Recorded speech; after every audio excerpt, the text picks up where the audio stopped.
হে আল্লাহ, আমাকে শক্তি দাও, আমি যেন সবাইকে খুশি রাখতে পারি।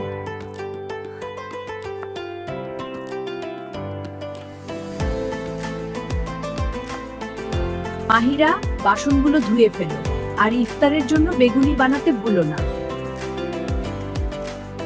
ভাবি, আমার কাপড়টা ইস্ত্রি করে দিবেন? হ্যাঁ, করে দিচ্ছি। আগে রান্নাটা শেষ কর। হে আল্লাহ, আমি কাউকে কষ্ট দিতে চাই না, তুমি আমার পরিবারকে হেদায়েত দাও, আমার ধৈর্য বাড়িয়ে দাও। আরে মা, কি হলো তোমার?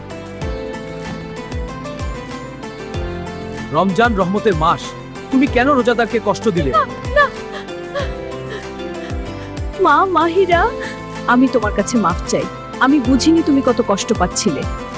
আম্মু, আমি আপনাকে মাফ করে দিলাম, আমি শুধু আল্লাহর কাছে দোয়া করেছিলাম। ভাবি, আজ ইফতার আমি বানাবো। তুই বানাবি? ঠিক আছে, খুব ভালো।